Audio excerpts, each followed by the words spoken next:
Johann برگ سے 40 kilometre کے فاصلے پر سڑک فونٹین کے غار ہیں۔ یہ غار انسانی تہذیب کی اہم کڑی ہیں۔ دنیا کے قدیم ترین انسان کی ہڈیاں مراکش کے پہاڑ جبل ارہو سے ملی۔ ہڈیوں کی عمریں تقریباً 3,60,000 سال تھیں۔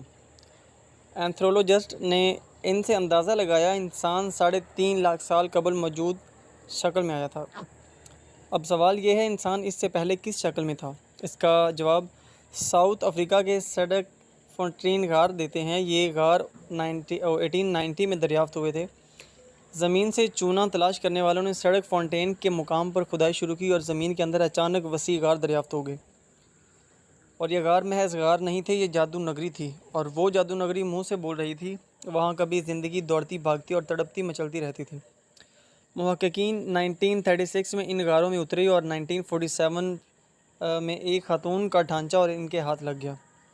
یہ پروفیسر ریمنڈ ہرٹ اور ڈاکٹر رابرٹ بروم کی مشترکہ دریافت تھی۔ خاتون ڈھانچے کا نام مسز فیلس رکھا گیا۔ وہ خاتون 20 لاکھ سال پرانی تھی اور وہ بن مانس اور انسان کی درمیانی کڑی تھی۔ انسانوں کی یہ قسم آسٹرالوپیتھی کہلاتی ہے۔ یہ انسانوں کی طرح 2 ٹانگوں پر چلتی تھی، لیکن اس کا دماغ چھوٹا اور جسم بن مانس جیسا ہوتا تھا۔ وہ بولنا نہیں جانتی تھی۔ مسز فیلس ایک بڑی دریافت تھی اور اسے آگے چل کر موجودہ انسانوں سے پہلے کے انسانوں کی ماں قرار دیا گیا۔ اس دریافت نے مزید تحقیق کو ہوا دی۔ سینکڑوں طالب علم غاروں میں اترے اور 1994 میں پہلی مرتبہ 35 لاکھ سال پرانا مکمل ڈھانچہ مل گیا۔ اس ڈھانچے کا نام لٹل فٹ رکھا گیا۔ یہ کسی 30 سالہ خاتون کا ڈھانچہ تھا اور اس کے پاؤں میں باقاعدہ ایڑی کی ہڈیاں موجود تھیں۔ یہ مسز فیلس سے بھی بڑی دریافت تھی۔ اس نے اینتھروپولوجسٹ کو بتایا انسان نے 35 لاکھ سال قبل سیدھا چلنا شروع کر دیا تھا، تاہم ان کے ہاتھ پاؤں سے زیادہ لمبے اور مضبوط ہوتے تھے اور یہ چھپکلی کی طرح درختوں اور چٹانوں پر چڑھ سکتے تھے۔ لٹل فٹ کسی چٹان پر چڑھ کر سو گئی تھی۔ وہ نیند کے عالم میں غار میں گری اور مر گئی۔ ان کے اوپر لائم سٹون گرتا رہا اور آہستہ آہستہ اس کے ڈھانچے کو ڈھانپ لیا۔ 1994 میں ڈاکٹر رونالڈ جے کلارک کو اس کی پہلی ہڈی ملی اور اس نے اس کا باقی جسم تلاش کرنا شروع کیا، یہاں تک کہ 1997 میں اس کا جسم تقریباً مکمل ہو گیا۔ ہڈیاں جوڑی کی تو پتہ چلا لٹل فٹ کے دور میں انسان کا قد 4 فٹ ہوتا تھا۔ اس کے پاؤں میں ایڑی کا اضافہ ہو چکا تھا۔ یہ سیدھا چل سکتا تھا، تاہم یہ چھپکلیوں کی طرح چٹانوں اور درختوں پر بھی چڑھ سکتا تھا۔ یہ دوسری اہم دریافت تھی اور اس دریافت کے بعد سائنسدان سٹرک کے غاروں پر پل پڑے اور انہوں نے انسانوں سے پہلے 500 انسان دریافت کر لیے۔ یہ انسان فاسل کی شکل میں تھے اور یہ چونے کی چٹان میں دفن تھے۔ غاروں سے مختلف جانوروں اور کیڑے مکوڑوں کے فاسل بھی ملے۔ اس دریافت کو آج تک کی انسانی دریافتوں میں سب سے اہم ترین سمجھا جاتا ہے۔ میں جمعہ 9 ستمبر کو ڈاکٹر کاشف مصطفیٰ کے ساتھ سٹرک فاؤنڈیشن کے غاروں میں گیا۔ یہ غار 2 حصوں پر مشتمل ہے۔ پہلا حصہ میوزیم کی شکل میں ہے، یہ میرو پینک کہلاتا ہے اور سڑک کے غاروں سے 10 کلومیٹر کے فاصلے پر ہے۔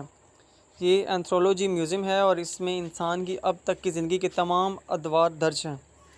زندگی کہاں سے شروع ہوئی، انسان کن کن مدارس سے گزر کر موجودہ شکل میں پہنچا، ہم نے بولنا، کھانا پینا اور رہنا سہنا کیسے سیکھا، مرد اور عورت کی نفسیات میں کیا فرق ہے، ہم غاروں سے پکے مکانوں میں کیسے آئے، اور انسان ترقی کی کن کن منازل سے گزرا، یہ تمام معلومات اس میوزیم میں موجود ہے۔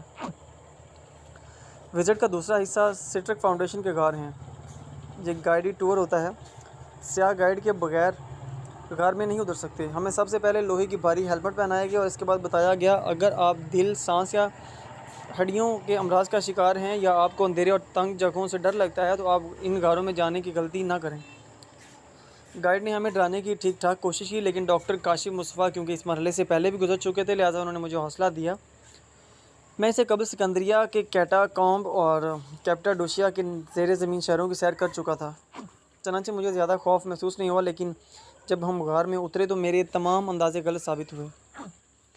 یہ جگہ واقعی خوفناک اور مشکل تھی۔ وہ عام قسم کے کھیت تھے، دائیں بائیں ہر طرف جھاڑیاں اور درخت تھے اور ان درختوں کے درمیان اچانک غار کا چھوٹا سا دہانہ آ جاتا تھا۔ دہانے کے اندر پتھریلی چٹانوں سے سیڑھیاں بنی ہوئی تھیں۔ جب ہم جو ہی اندر داخل ہوئے تو وہ سیڑھیاں ہمیں آہستہ آہستہ 60 میٹر نیچے لے گئیں اور 60 میٹر نیچے ایک مختلف دنیا ہمارا انتظار کر رہی تھی۔ غار کے اندر دائیں بائیں سینکڑوں غار تھے، اوپر سے نوکیلی چٹانیں لٹکی ہوئی تھیں اور ہم اوپر دیکھتے تھے تو دل منہ میں آ جاتا تھا اور دائیں بائیں نظر ڈالتے تو کانوں میں نبض دھڑکنے لگتی تھی۔ سفر بہت مشکل تھا، جھک کر سر بچا کر چلنا پڑ رہا تھا۔ 8-10 ایسے مقامات بھی ہیں جہاں سے گزرنے کے لیے بلیوں کی طرح پاؤں اور ہاتھوں سے کرولنگ کرنا پڑی۔ چٹانوں پر ابھی تک ہزاروں فاصل موجود تھے، چھتوں سے بعض جگہوں پر پانی رس رہا تھا۔ اندر پانی کی طرح ایک طویل جھیل تھی۔ گائیڈ نے ہمیں بتایا کہ یہ جھیل 7 کلومیٹر لمبی ہے، تاہم اس کی گہرائی کا اندازہ آج تک نہیں لگ سکا۔ 2005 میں ڈیوشاؤ نام کا ایک نوجوان جھیل میں ڈوب کر مر گیا تھا۔ وہ جھیل کی گہرائی ماپنے کے لیے پانی میں داخل ہوا اور پھر 3 ہفتے بعد اس کی لاش ملی۔ اس سے قبل پیٹر ہسل نام کا ایک نوجوان 1984 میں غار میں گم ہو گیا تھا، وہ بھی زندہ باہر نہیں آ سکا۔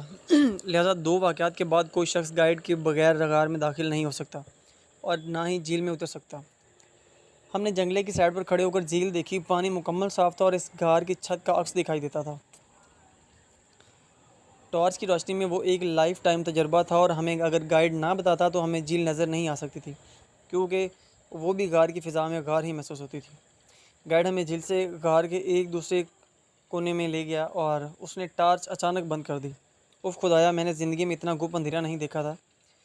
وہاں روشنی کی ایک کرن تک نہیں تھی اور اس اندھیرے میں صرف گائیڈ کی آواز گونج رہی تھی۔ اس کا کہنا تھا کہ آپ اگر 1 ماہ اس جگہ رہ لیں تو آپ کی بینائی مکمل طور پر ختم ہو جائے گی۔ اس جگہ سے ملنے والی فاصل میں آنکھیں نہیں تھیں۔